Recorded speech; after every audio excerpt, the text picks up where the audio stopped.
welcome to the Nexus for another illustrated handbook from the guys over at Hero Collector. This is the Deep Space Nine one. This has only been out a couple of days, so I'm definitely getting into this because I've been waiting for this one for some time. There was a cover on it, and I'll just show you that before I took it off. I like the fact now that they take this big sticker and they put it on this cellophane, which they didn't used to. The last two books I got, it was stuck right here, and it's like impossible to get off. So I like that they now take that off. Also, as well, it's got a QR code here, which I've scanned, but it doesn't really take you anywhere. It takes you to a white screen. Now, I don't know whether it's just because it's early days or whether or not it actually will work eventually. I'll keep trying, and I'll keep everyone posted on the Facebook page. Make sure you click to subscribe. There was also a flyer inside as well, which details the books. I will be doing the Federation members book, the Shipyards one, at some point. Once again, the QR code is here. This takes you to the US, so I'm in the UK. It takes you to the US Eaglemoss site shop. It's obviously blank on the map. But yeah, that's the only gripe about that, is why it didn't take me to my regional, so the UK website, and why it took me to the US one. But anyway, some of the other books there that they do. So let's deep dive into the book. Now, I do a lot of these sort of book reviews. I've done a few, and I tend to go through them very slowly and step by step, so everyone can see what's going through. And I've seen a few book reviews on YouTube where they just seem to fly through it, and it doesn't really give you a good look at the book. So obviously we get that. A really nice picture there of DS9. Then we come on to the contents. There we go. The contents, acknowledgements, and chapter 1, Deep Space Nine. I don't like this. I have to admit, I like that we got the picture here, but the sort of spine, it takes it all away. So yeah, I don't like that. I don't know how they could rectify that really, but yeah, you're missing half of the thing now. I mean, it is there, but it's buried, and I don't want to wreck the book. Construction and refit. So this goes how they constructed the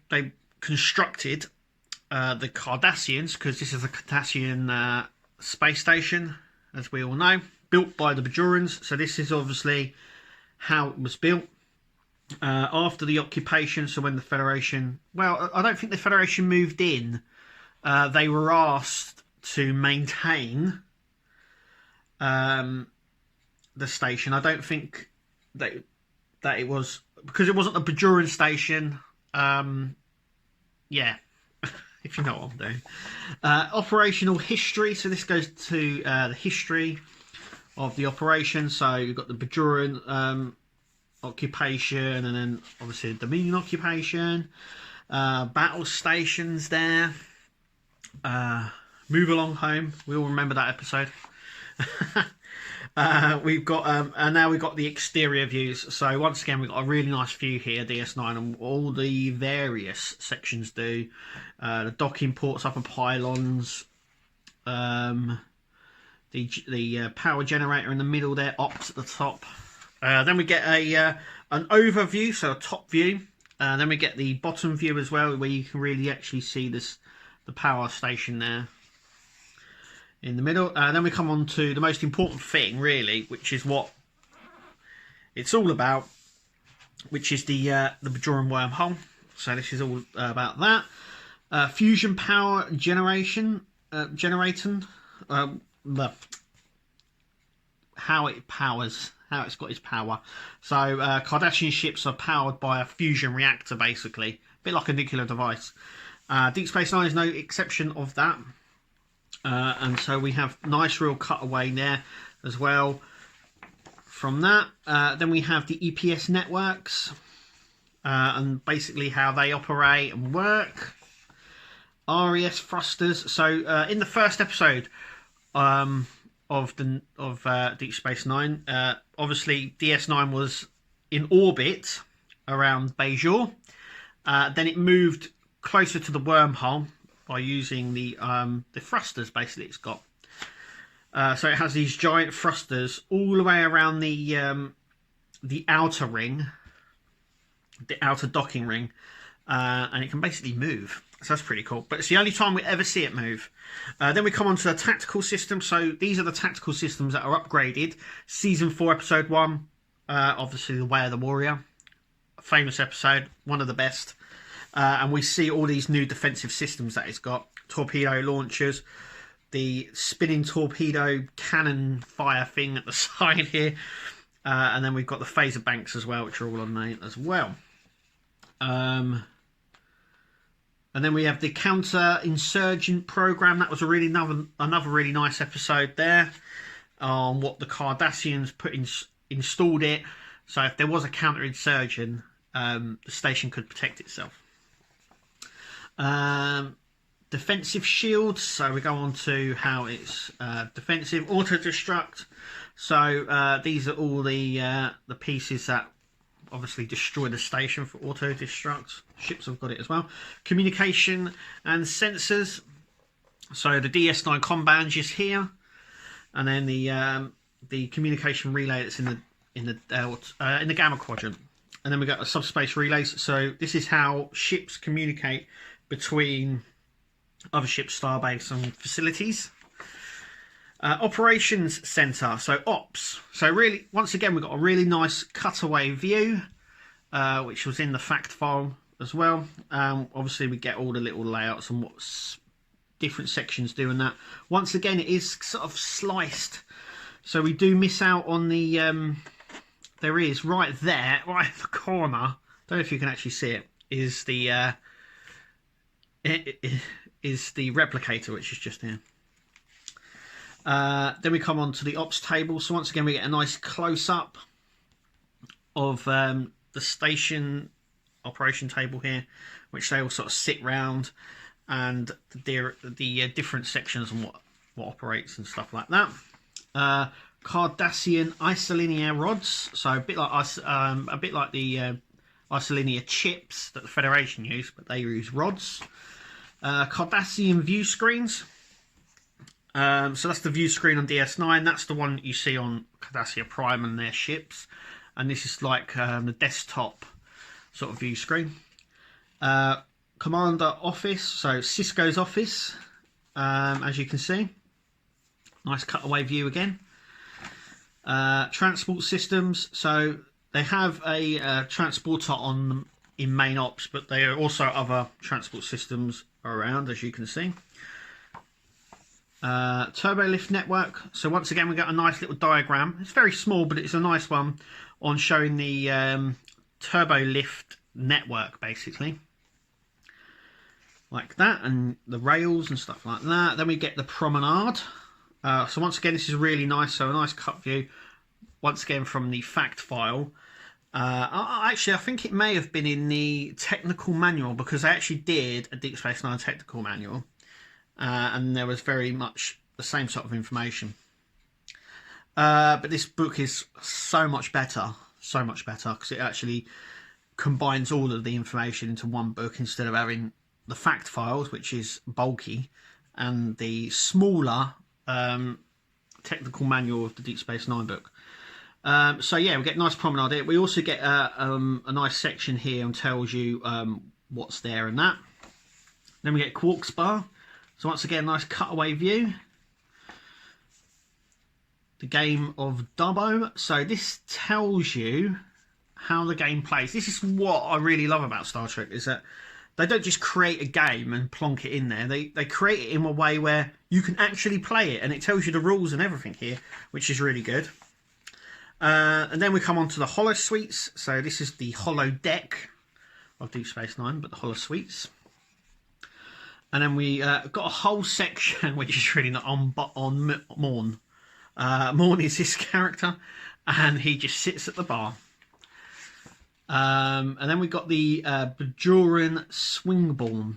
So it's a combination of, well, it's not a combination, I think it is just squash. If you've ever played squash, it's fairly similar in that, but the bat is more like a hand and the ball's a little bit bigger, but it is more or less squash. Tennis, I would say, pushed into one, but it does appear in an episode. And then we've got Garak's clothing shop. So this goes about Garak. Once again, they've used the actual props here. So these are photos of the actual props that were used on screen for Garak, the tailor. Dining facilities. So once again, it goes through the promenade. So different dining facilities. Obviously, the Klingon one there, and the Jumja sticks. I'd love to try one. Then we've got security. So Odo's office. As you can see, it's once again it's a cutaway, really nice one, which details everything inside it. And then we come on to the holding cells. So the Briggs. Once again, we get some nice cutaways of the holding cells there and some in-universe information. The Bajoran Temple, which is also on the promenade, which is there. Dax, Jadzia, I should say Jadzia, not Dax, but Jadzia lost her life just here in an episode. Spoiler alert. Orbs of the Prophets. So the Prophets sent out these orbs, and each orb is slightly different. So I think there's an orb for change, an orb for the future, and these go into the orbs here, the 5 or 6 orbs there. Then we come on to the Infirmary, sick bay. On Deep Space Nine it's called the Infirmary. The Infirmary biobeds, so the biobeds there. Then we come on to the probe thing that they... I ain't even going to say that. Dermal regenerator, so this is for burns and lumps and bumps and stuff like that. So this is the different ones that they use on the show, which is nice. Nice breakdown and sort of a technical know-how here as well. The science labs as well. So we get a nice cool, section here of the science lab. The wardroom, or war room. Ward room is what it's called. So sort of like conference room, and the residential quarters. So this is how a lot of the how you would sleep on Deep Space Nine. So these are like the standard quarters that you would get. Odo's quarters, slightly different, obviously, with structures that he could shapeshift into. Then we come on to the replicators. So Deep Space Nine has 3 different type of replicators. This one is in quark spar. This is like in your quarters and things like that. And this one was the one that's in ops. Zek's call center. So Grand Nagus Zek, as we saw. Oh, he's not a Grand Nagus anymore.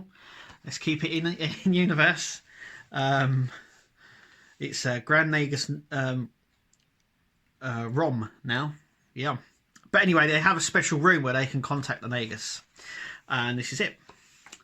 Then we have the cargo bay. So once again, we get to see a nice cutaway of the cargo bay. Security gates and airlocks. So these are the airlocks that you see.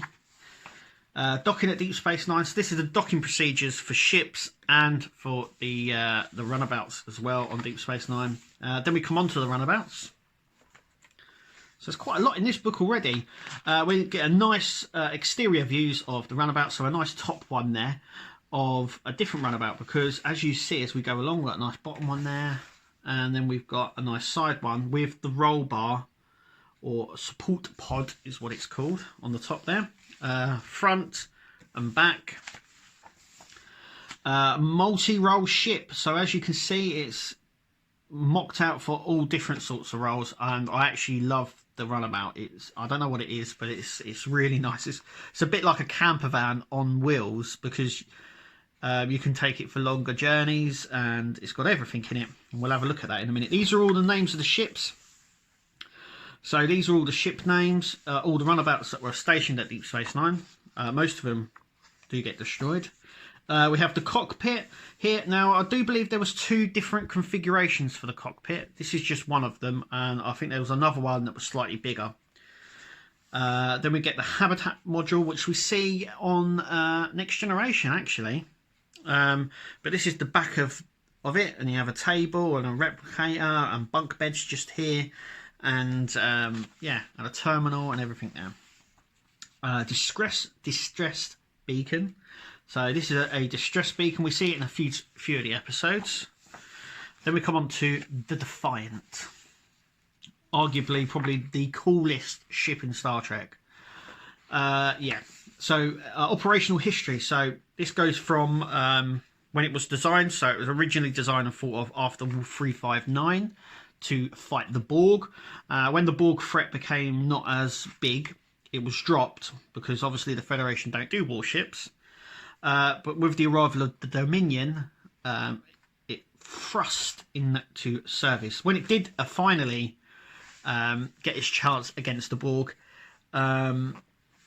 it was rescued by the Enterprise, as we all know from First Contact. So anyway, we get a nice top view of the Defiant, a nice bottom view, side, and front and back, which is really nice. Once again, they've done it in a way where it's not being cut off down the side, which is nice. Then we have key locations. So this goes deck by deck. So I think there's only 5 decks on the Defiant, and it tells you what's on 1, 2, 3, 4. Maybe there's only 4 decks. 1, 2, 3. Yeah, there is only 4 decks, not 5. That's my mistake. A really nice cutaway as well, and it gives you the decks as well, which is nice.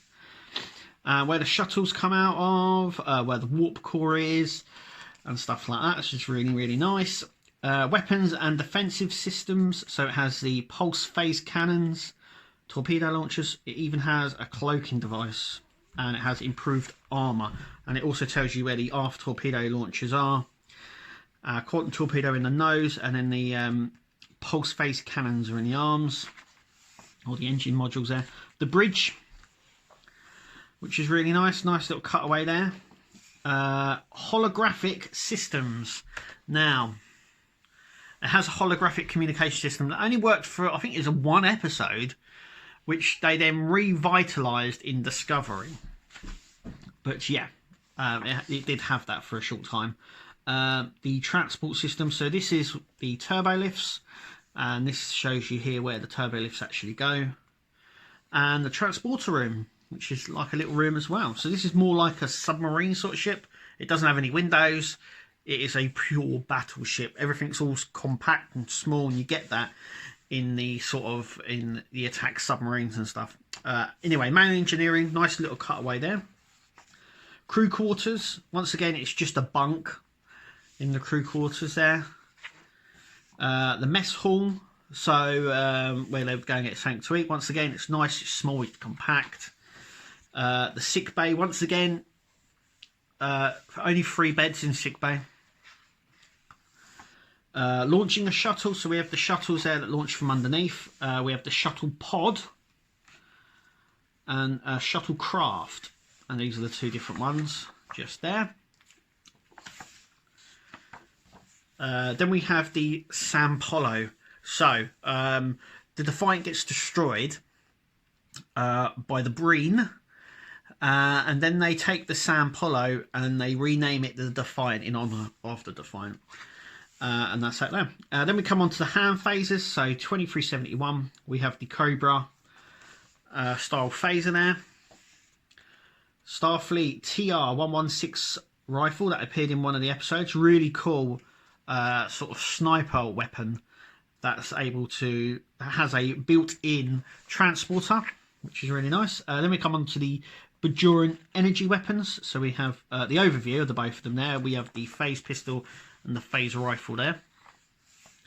Bajoran tricorder. So there's the tricorder there for the Bajorans. Once again, it goes into detail on how it works, which is really, really nice. And then we have the anti-changeling device.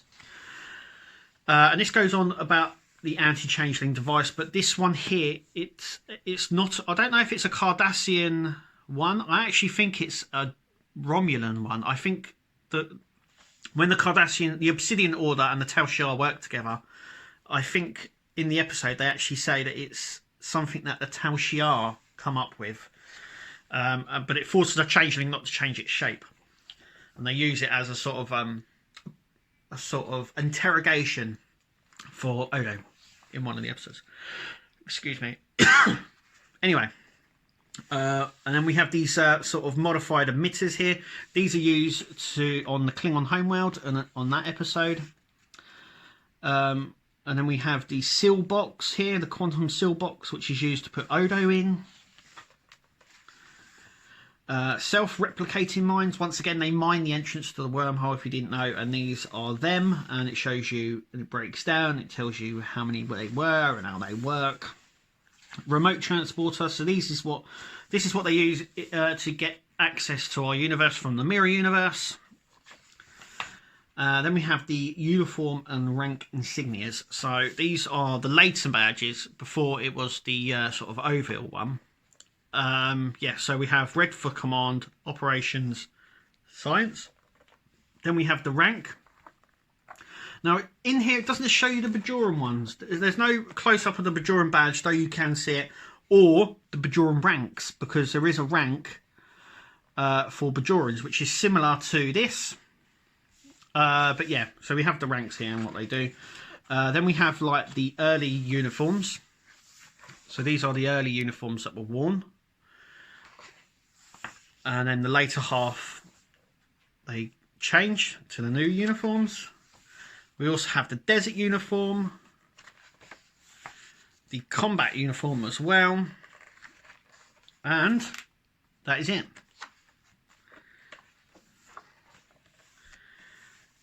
So the only one I haven't reviewed yet is the Voyager one, and that is coming in the next couple of days. So make sure you keep an eye on our YouTube channel, and I will be doing the Federation members as well, hopefully in a few weeks. And these are another books as well. So we've got the Star Trek Cocktails one and Mr. Spock's Little Book of Mindfulness. There. Then we come on to the credits, and that is it. And overall, yeah, it follows the rest of the illustrated handbooks. Get it? It's a good read. It's one you can go up and pick up time and time again. It's a really, really nice, interesting read. I really, really like it. Go and pick it up.